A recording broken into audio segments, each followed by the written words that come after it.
seja, por que você vai escolher o caminho da moral? Por que você vai assumir esse projeto?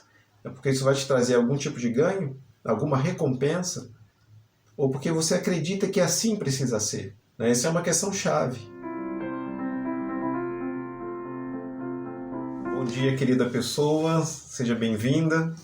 Nessa manhã em que eu quero falar com você sobre a atualidade de Confúcio, que há muito tempo que eu quero falar de Confúcio. O interessante do confucionismo é que ele não tem uma ideia de salvação. Então, nos meus estudos de sociologia da religião, isso era uma coisa que eu já tinha aprendido lá. Então, essa ideia de salvação, que é uma ideia tão poderosa nas religiões, que prometem que nós podemos ser libertos do sofrimento, que nós podemos superar o sofrimento nessa vida com algumas técnicas, mas por algumas religiões, certamente numa outra vida, numa outra dimensão pós-morte, o Confúcio não tem essa questão. E dizendo de maneira ainda mais enfática, o pensamento de Confúcio é um pensamento agnóstico, e com isso eu também me identifiquei muito. Confúcio disse, bem, a gente mal dá conta, a gente não dá conta dessa vida, a gente não dá conta dos vivos, como é que eu vou ficar pensando em vida além túmulo e pensar em mortos? Era mais ou menos esse o pensamento de Confúcio. Querendo aproximar Confúcio de você, eu então agora apresento o texto fundamental. Qual é a Bíblia, né, associada a Confúcio? Então, para eu conhecer bem Jesus, essa figura de Jesus, eu vou aos Evangelhos. Então, se você não quiser ler Bíblia, não quiser ler mais nada, não quiser ler muita coisa, o que você precisa ler? Evangelhos, para conhecer Jesus. O que corresponde a isso lá na tradição chinesa? Onde que há as palavras de uma figura lá na tradição chinesa? No livro chamado Analectos, Os Analectos. Uma tradição de Os Analectos é os diálogos. Então, Analectos pode ser entendido como sendo uma antologia, uma reunião de textos, mas também como sendo os diálogos, porque neste texto, associado a Confúcio, há várias situações em que ele está conversando com os discípulos. Por isso, os Analectos. E aí algumas notícias importantes sobre os Analectos. Primeiro, como acontece também com a Bíblia, não é possível dizer com toda segurança que é um texto escrito por Confúcio, que sai da pena, da mão de Confúcio. Isso acontece com a Bíblia também. Vários textos têm uma autoria desconhecida. Então é o caso de Analectos também. Então se atribui a Confúcio. Do ponto de vista histórico, não se afirma 100% que aquilo é escrito por ele. Confúcio nasce em 551 antes de Cristo e falece, segundo a tradição, e falece em 479. Então é nesse período que se acredita que ele viveu e que ele então fez a sua atividade na China. E os textos então derivam dessa época para cá.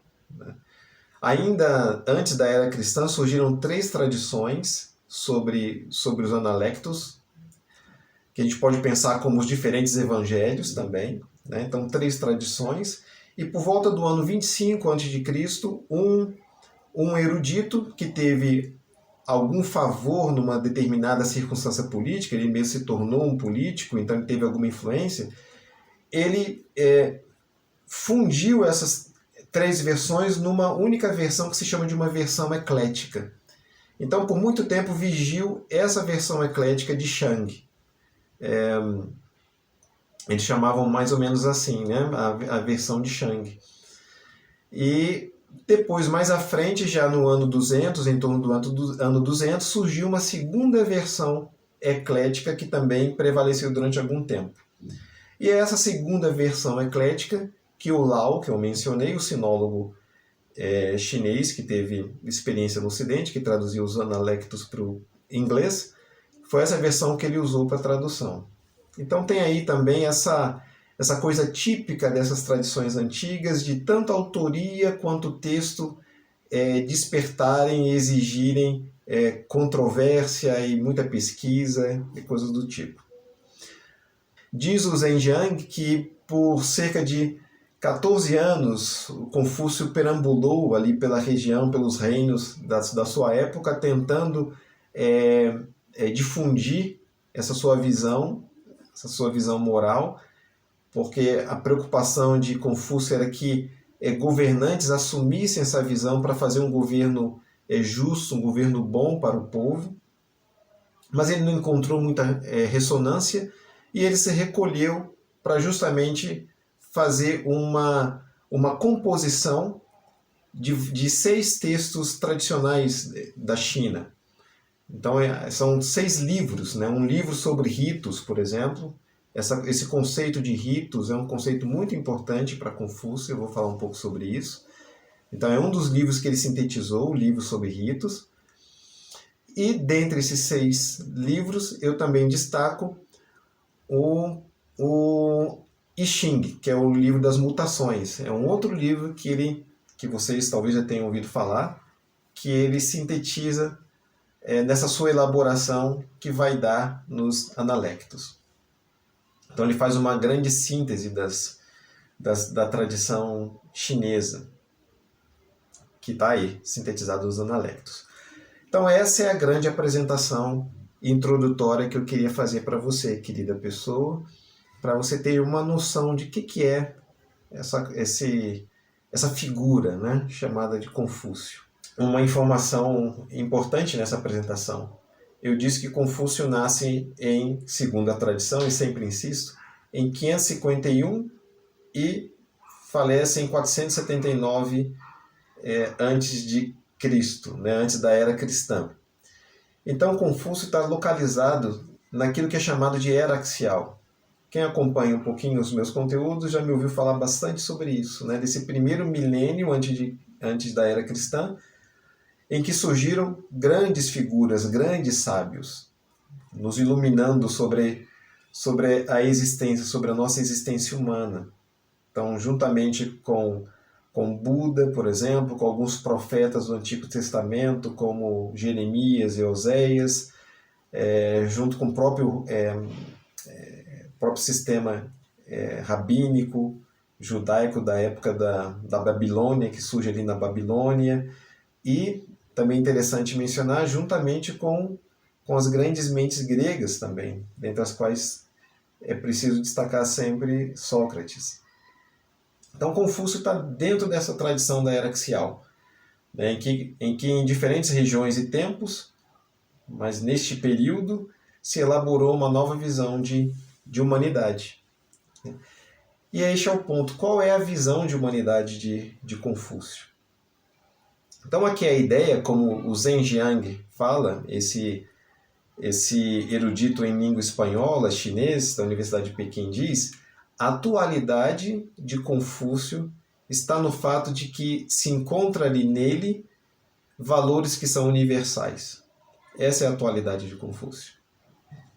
Então, Confúcio elaborou e difundiu valores que não estavam presos à tradição chinesa.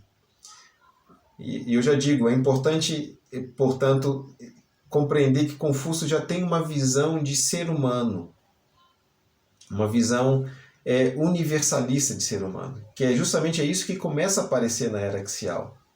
Quando se chega a Jesus, é isso, ele tem uma visão de pessoa. E Jesus é importante justamente para isso, para uma tradição ocidental que vai pensar a dignidade da pessoa humana. Então, justamente essa noção universal que é do humano, da dignidade do humano, é isso que Confúcio, é a partir dessa ideia que Confúcio elabora os seus conteúdos. E aí está, repito, a atualidade de Confúcio. Ela extrapola isso, mas isso é a essência da coisa. Né? E vai dizer Lao, Confúcio é um filósofo da moral. Aí chegamos nós no nosso campo, né? Então Lao já diz isso com todas as letras. Ele é um filósofo da moral. E Lao explica, né? Tem duas formas de lidar com a moral. Você vai falar da moral como a essência dela, você vai se ocupar com a essência da moral, ou você vai se ocupar com atos morais, que seriam mais as circunstâncias morais, né?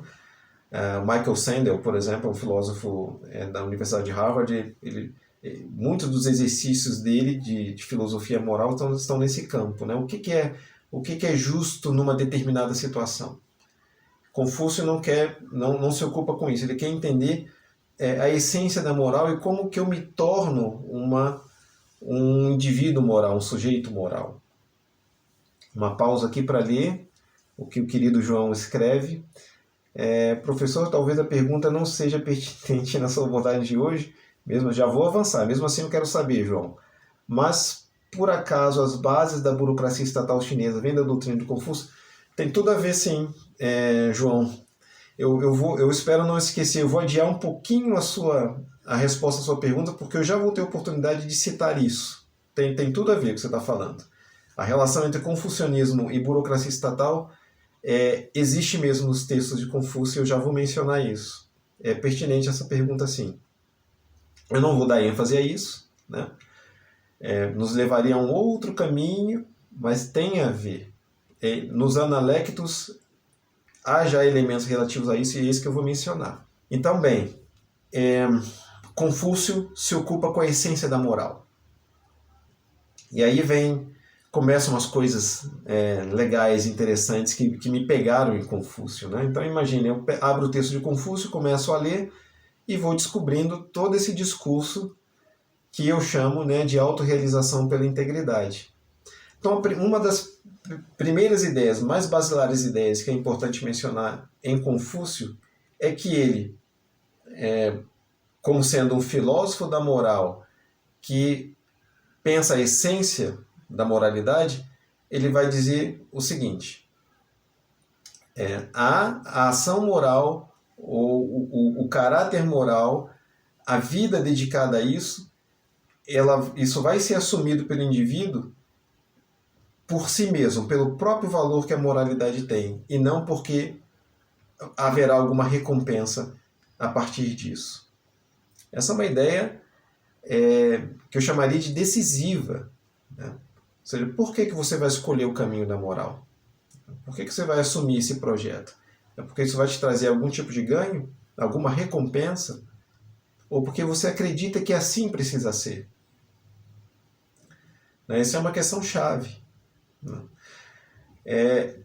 E aí entra aquela informação, tem relevância aquela informação que disse de que o confucionismo não é uma religião de salvação.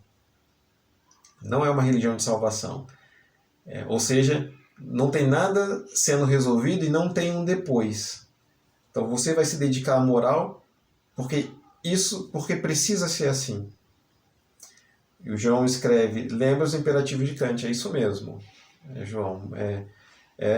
Poderíamos dizer que Confúcio, nesse sentido, é um kantiano, né? Então, Kant ele parte da ideia de que é necessário assumir esse dever moral que, para não entrarmos num caminho aqui muito filosófico, uma das ideias mais importantes, o imperativo categórico de Kant, é de tratar o indivíduo, tratar uma outra pessoa. Veja o toque moral disso, né? O peso moral disso. Kant vai dizer, tratar a outra pessoa não como um meio, mas como um fim em si. É justamente essa ideia de um fim em si que Confúcio está expressando. Por que a moral? Por que a moralidade? Eu vou descrever, né, essa ideia de moral dele. Por que isso? Porque vai me trazer alguma coisa? Não. Porque isso em si tem valor. Não é por nenhum resultado que isso vai me trazer prático, que isso vai me trazer, mas é porque isso tem valor. E que valor é esse? É o valor de gente, acontece aí. Então, se você quer ser gente, é assim que você é gente. Para Kant é a mesma ideia. Por isso que uma outra pessoa, e a outra pessoa em uma instância sou eu também, eu não vou me instrumentalizar, eu não vou instrumentalizar o outro, eu não vou usar o outro como um objeto da minha manipulação. A gente sabe que na vida humana isso não pode ser evitado 100%, mas a atenção é para isso, de eu não usar alguém para os meus fins, de não manipular alguém para os meus fins, para os meus próprios interesses. Eu vou reconhecer que o outro tem uma dignidade, eu vou reconhecer que eu tenho uma dignidade, eu vou proteger a dignidade do outro, eu vou proteger a minha mesma. Por quê? Porque assim é o ser humano. Essa é a visão, então, de Confúcio. Esse é o primeiro fundamento. Isso vai aparecer em diferentes momentos em Confúcio. A moral pela moral. A moral porque ela é necessária. A moral porque nós somos seres humanos. Olha que interessante colocar dessa maneira. Por que a moral? Porque nós somos seres humanos. Isso é bem o espírito de Confúcio. Porque nós somos seres humanos, então nós nos preparamos para agir de uma determinada maneira. E isso é o espírito da era axial também. Qual é a ideia aí? A ideia de que o ser humano não é apenas uma criatura natural, o ser humano não é apenas uma criatura social.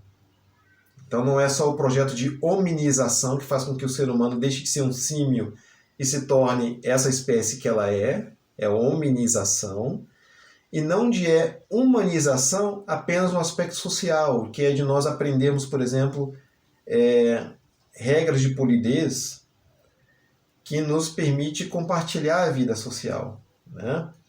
Cumprimentar, asseio, comportamento à mesa, tudo isso é importante, tudo isso nos faz uma criança entrar na comunidade humana. Isso é um aspecto da humanidade, que vai além da hominização. Mas esses sábios axiais estão dizendo, olhe, humanidade é um conceito moral, não é um conceito cultural apenas. Dentro desse cultural existe uma ideia moral, existe um ideal moral. E os gregos vão chamar isso de virtudes. Os gregos e os romanos vão chamar isso de virtude, propriamente. Qual é a excelência do ser humano? Ou seja, qual é o poder que é inerente ao ser humano, que é próprio do ser humano? É ser uma criatura virtuosa. Essa é a ideia de Confúcio. Mas aí Confúcio, para puxar a sardinha para a minha brasa, Confúcio vai falar do seu modo, e por isso eu vou puxar a sardinha para a minha brasa, vai falar do seu modo sobre como elaborar a melhor versão de si pela integridade. Né? Essa é a minha formulação. Elaborar a melhor versão de si pela integridade. Eu estou dizendo que tem essa promessa que você pode alcançar, né? De você elevar a sua vida a uma melhor versão da sua pessoa e não de um papel que você cumpre na sociedade, pela integridade. E a integridade reúne as habilidades morais. Então, esse projeto de autorrealização pela integridade, ele tem em Confúcio uma figura. Confúcio ele aponta figuras ideais. Então, por exemplo, dentro dessas figuras ideais, ele tem a figura do sábio. Mas ele diz, poxa, um sábio é uma coisa tão rara, é algo tão sofisticado. A gente pode pensar, talvez Confúcio na sua humildade diria, não, Jesus, bem, este é um sábio. Buda, este é um sábio. Eu não sou um sábio. Então, Confúcio pensa, existe uma outra figura ideal que a gente deve procurar alcançar, que a gente deve procurar realizar em nós. A gente deve se tornar essa figura. E antes de dizer o nome dessa figura, eu quero ler aqui duas manifestações aqui no chat. O João escreve, professor, será que podemos aplicar os conceitos da moral para o relacionamento do homem com a natureza e os animais? Egocentrismo versus ecocentrismo. Total, João. Eu já mencionei isso sim. Essa ideia de moral, ela é para os humanos e para os não humanos. É uma ideia, esse outro, né? Esse outro é um outro humano que eu vou preservar, em que eu vou ver a dignidade, e é também um outro não humano. Eu também vou ver a dignidade de todos os elementos terrestres com os quais eu compartilho a minha existência. Essa é uma ideia que eu acho uma ideia maravilhosa, né? Nós todos estamos numa condição terrestre. Então nós compartilhamos, nós humanos compartilhamos com não humanos desejos e anseios que são comuns, né? Nós e os seres não humanos, especialmente os animados, todos nós ansiamos por liberdade. Todos nós ansiamos por alimento, todos nós ansiamos por um abrigo, todos nós ansiamos por longevidade. Então há um compartilhamento que precisa de ser realizado e expandido dentro de uma concepção de criaturas terrestres. Então, sim, João, a moralidade vai para além da comunidade humana. O ideal moral em Confúcio, a imagem que Confúcio elaborou, eu já falei em algumas lives, muitas coisas na nossa mente, no nosso saber e até no nosso não saber, a gente pensar inconsciente, tudo isso se assenta em imagens. Muita coisa se assenta em imagens, para não dizer tudo se assenta em imagens. Então essa ideia de moralidade, a ideia do bem que eu quero fazer, do mal que eu não quero fazer, né? O gesto meu altruísta, tudo isso está organizado em imagens na nossa mente. Jesus é uma imagem, Buda é uma imagem, Confúcio é uma imagem. Jesus se tornou uma imagem, como eu falei na live sobre o Evangelho segundo Evangelho de Oscar Wilde. E Confúcio tem essa mesma intuição, ele sabe que é preciso apresentar uma imagem. A imagem de Confúcio, a imagem de excelência moral em Confúcio ou se chama, o cavalheiro. E a primeira coisa que eu quero já dizer nesse momento é como se fosse assim, calma, mulheres. Isso não está reservado só para os homens, né? Então eu preciso dar uma explicação. O cavalheiro é de fato uma imagem masculina. É uma imagem masculina porque Confúcio, como outros sábios axiais, da era axial, eles pensam um projeto moral porque eles estão preocupados com a violência, com a crescente violência que aquele momento histórico começou a produzir. O primeiro milênio antes da era cristã foi uma época de um grande crescimento material das sociedades, especialmente naquela região lá do Oriente, né? Do Oriente Médio até o Oriente Extremo. E uma coisa muito importante que estava acontecendo, o que aconteceu naquela época, foi os avanços em termos de agricultura e em termos da tecnologia urbana, a organização das pessoas em cidade, justamente em função da agricultura. Então a agricultura fez com que diminuísse o nomadismo, os grupos deixaram de ficar andando por aí, catando, recolhendo, buscando abrigo por aí, e alimento por aí, caçando, colhendo, catando, e conseguiram então descobrir as sementes e por isso a terra e a agricultura.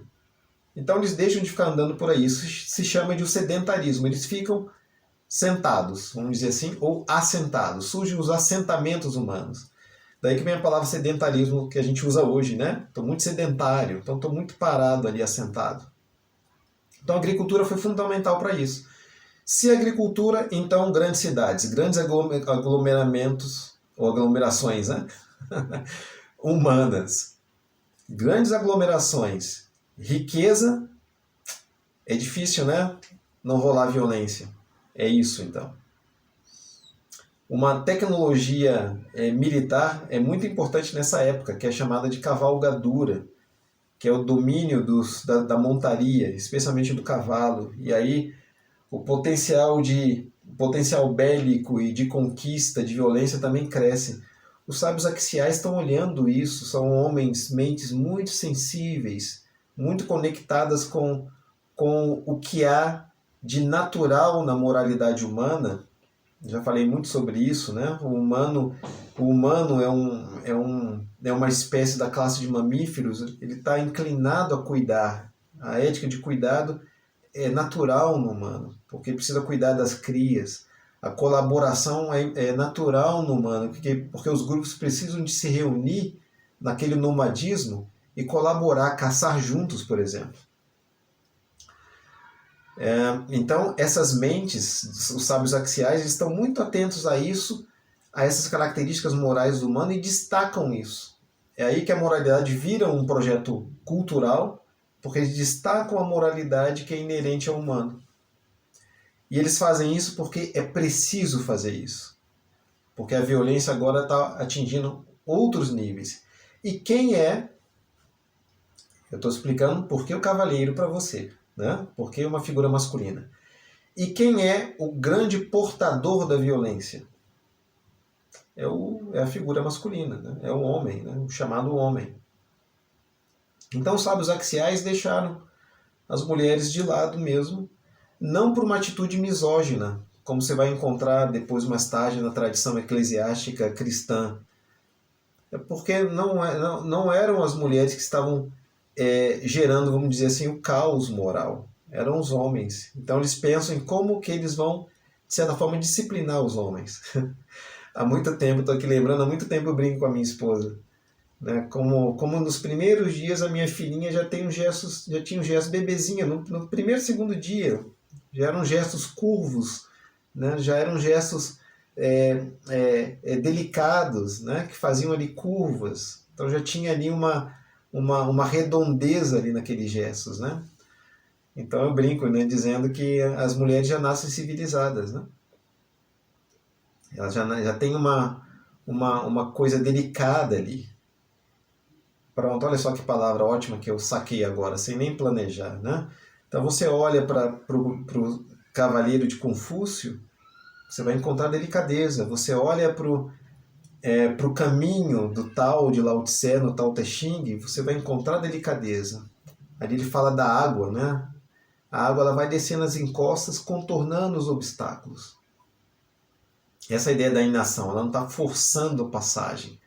Ela está seguindo a delicadeza do terreno e se adequando àquilo. São figuras femininas, né? Jesus, então, nem se fala, esse aí nem se fala. Né? Jesus, inclusive, protege, né? Tem uma atitude de proteção de mulheres ali. Ele dá ouvidos, ele entra na casa de mulheres, senta, conversa com mulheres, ele salva mulheres, ele conversa com mulheres que são párias, né?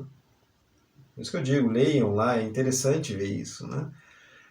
Então, por isso, os sábios axiais estavam tranquilos, não estavam pensando em como domar homens. E a figura que ele imagina é do cavaleiro. E a Karen Armstrong, que é uma rica estudiosa, uma grande erudita das tradições religiosas, se vocês quiserem gravar esse nome, Karen Armstrong. Ela tem livros publicados em português, ela produziu um grande livro só sobre a era axial. É ela que vai dizer isso para mim, ela é uma fonte importante para mim, ela vai dizer, não tinha nada de misoginia ali.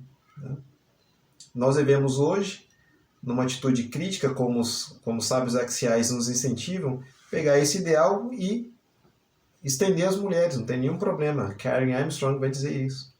Tá bem? Ok, feito essa espécie de ressalva ou de disclaimer, quem é, finalmente, né, chegamos à grande figura aqui do projeto de autorrealização de integridade, quem é o cavaleiro? Então o cavaleiro, vai dizer Confúcio, o cavaleiro, para ele ser o cavaleiro e carregar algumas virtudes, e para ele ser quem ele carrega algumas virtudes. Eu quero destacar algumas dessas virtudes. É uma lista de 5 virtudes, eu vou destacar 2 virtudes. Porque uma delas é muito rica. Essa virtude se chama benevolência. Lao usa a palavra benevolência, Zhenjiang usa a própria palavra humanidade. Acho bacana isso. Foi ótimo eu ter estendido as minhas fontes. Ele vai falar em humanidade. Humanidade como sendo o que é próprio do humano. A gente usa isso no nosso dia a dia, né? Poxa, a pessoa nem parece gente. Ele tem muita humanidade. É essa a ideia. Então, na tradução de Lao, dos Analectos, existe a palavra benevolência. E há alguns aspectos nessa virtude da benevolência. O primeiro aspecto que eu destaco é aquilo que em outras tradições da era axial se chama de regra de ouro. Você conhece a regra de ouro. A regra de ouro diz: fazer para o outro tudo aquilo que eu queria, ou que eu quisesse que fosse feito para mim, e não fazer por outro o que eu não quisesse que fosse feito para mim. Há ressalvas, né, filosóficas em relação a essa regra de ouro, mas ela é uma regra importante, ela funciona em grande medida. Confúcio chamava isso de Shu, me atrevo a pronunciar. Isso era o Shu. E Shu é uma palavra que pode ser traduzida como comparação. Confúcio dizia que isso é um método, esse método da comparação, que eu vou comparar o outro comigo, para eu poder ter uma projeção, fazer uma projeção daquilo que eu devo ou não devo fazer para o outro, a partir de mim mesmo. É claro, é a partir desse mim mesmo que está o perigo. Mas a gente vai deixar essas ressalvas de lado e vamos entender o âmago, né, da ideia de Confúcio. E a gente sabe que algumas coisas funcionam, né? Eu não vou querer enganar o outro, manipular o outro, porque, claro, isso eu não quero e ninguém quer isso, né? Então esse método de Confúcio ele funciona para muitas coisas. Há muitas coisas que eu não quero que sejam feitas para mim. Há muitas coisas que eu quero que sejam feitas para mim, que a gente sabe que o outro também vai preferir isso, né? Ser tratado com educação, ser recebido de uma maneira digna, e por aí vai. A gente consegue dizer, eu conseguiria citar alguns exemplos, você consegue citar alguns exemplos que mostram que esse método de comparação, Shu, de Confúcio, é um método importante. Então, essa virtude da benevolência traz esse aspecto de eu praticar essa comparação que carrega a regra de ouro que outros sábios vão manifestar. Eu repito isso, em Jesus se encontra lá a regra de ouro, que me fazem pensar o que eu quero para mim ou o que eu não quero para mim, que vou também estender para o outro. Esse é um primeiro aspecto dessa virtude chamada benevolência ou humanidade. O outro aspecto dessa virtude que eu destaco é de Shi. E Shi significa o quê? Shi significa fazer o melhor de mim, considerando também o benefício do outro. Como é que eu posso beneficiar essa pessoa da melhor maneira, né? Se eu tenho aqui alguns trocados, será que eu poderia lançar mão de alguns trocados a mais, né, no sentido de ajudar mais essa pessoa? É o exemplo que me ocorre aqui agora, né? Então, é o Shi, fazer o melhor de mim, né, em função de alguém. E um terceiro e último aspecto que eu destaco dessa virtude de benevolência é a de não interesse próprio, de não fazer de essas minhas atitudes morais não privilegiarem o interesse próprio. Porque, já citei, está aí a ideia da virtude ou da moral sem recompensa. Eu vou fazer porque é bom e é bonito fazer, não porque vai me trazer alguma recompensa. Então eu deixo o interesse próprio de fora. Isso é uma noção muito difundida na era axial. E a outra virtude que eu destaco, além de benevolência, é de atenção aos ritos. Muita coisa poderia ser dita sobre isso, e a ideia essencial que eu vou mencionar é importante que a nossa atitude moral se manifeste numa forma que seja bem recebida.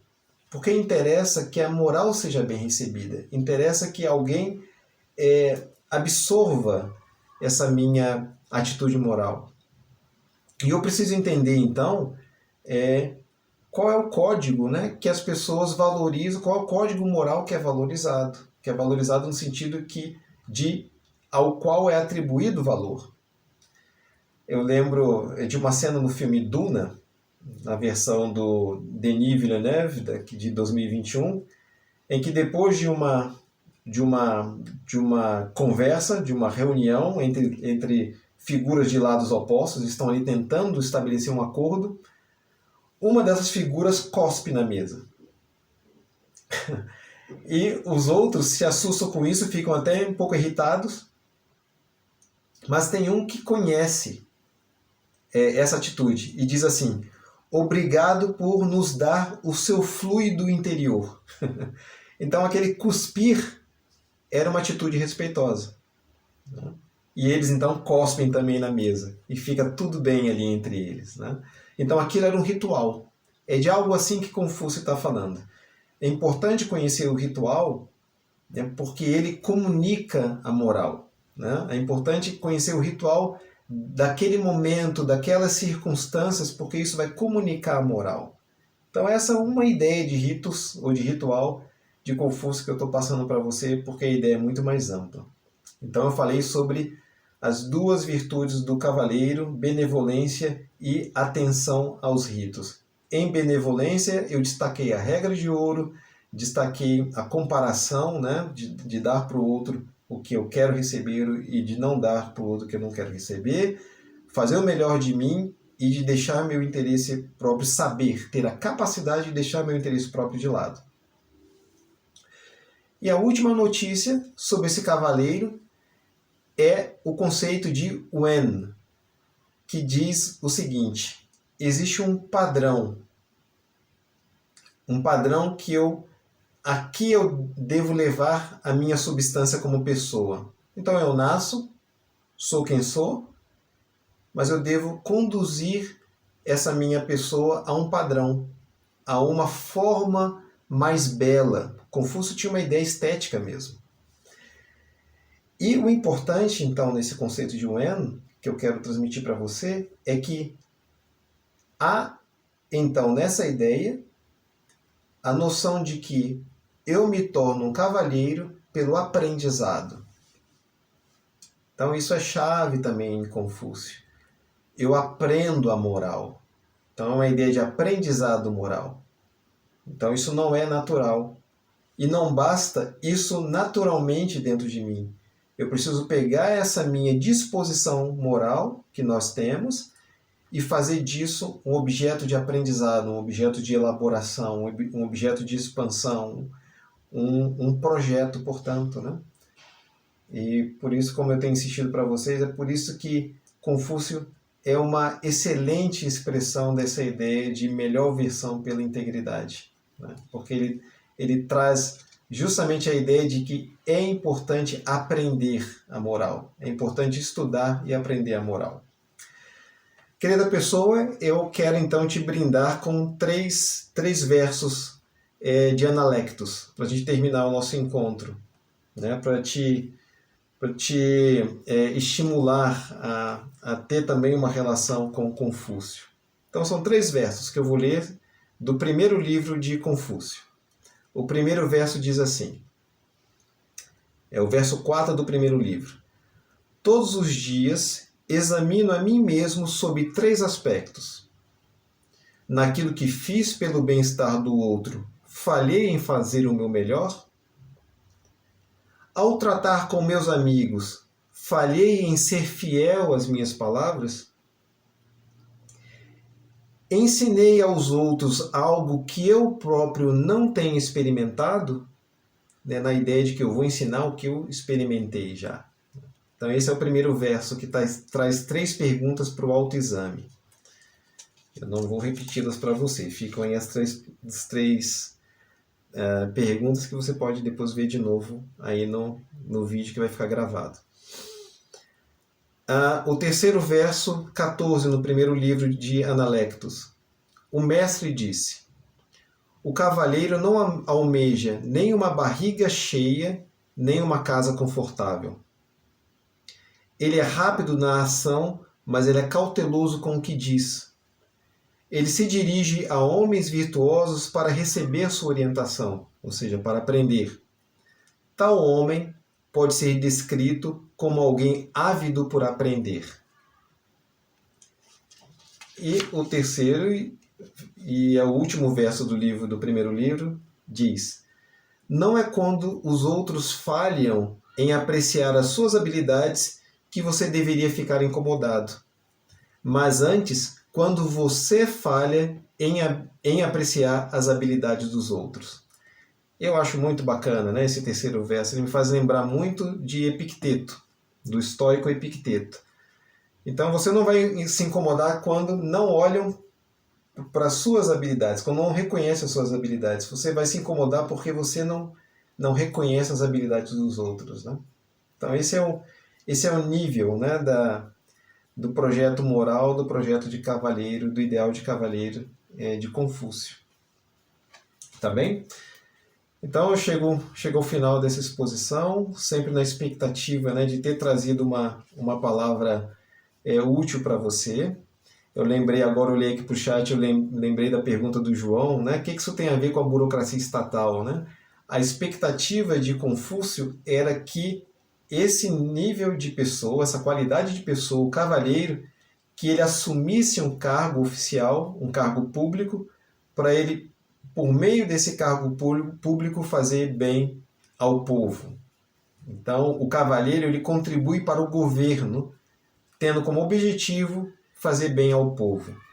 Tá, João? Então, eu estava esquecendo a sua pergunta. A preocupação de Confúcio com a burocracia estatal é essa, de fazer com que o governo fosse um instrumento para o bem do povo, para o engrandecimento, para o acolhimento do povo. Porque ele sabia que no povo havia muitas pessoas simples, muitas pessoas sem recursos, que teriam dificuldade em seguir tanto um ideal de autonomia, de autossuficiência, quanto um ideal moral também. Então, o governo tinha que fazer esse papel de auxiliar o povo, inclusive educando o povo. E o cavalheiro seria um agente disso ou nisso. Então, eu vou fechar assim, gente. Olhem só. Confúcio disse que há um ideal, que é o do cavalheiro, e que ele é realizado pelo aprendizado. Ou seja, a expectativa de Confúcio é de que o projeto moral fosse uma matéria educacional, de ensino para o povo dele, né, para aquele momento histórico dele. Né? E eu exponho para vocês, né? E se nós também tivéssemos isso, né? Isso é uma coisa complexa, mas vamos pensar só na ideia mais básica, é um sonho, né? E se as pessoas se educassem moralmente? Né? Se educassem moralmente para se tornarem pessoas melhores e se educassem moralmente para construir uma associação humana, né? Uma sociedade melhor também, e se em terceiro ainda houvesse, portanto, pessoas assim educadas que assumissem cargos públicos e assumissem governos, como queria Confúcio, para então administrarem uma sociedade, um povo, um país. Né?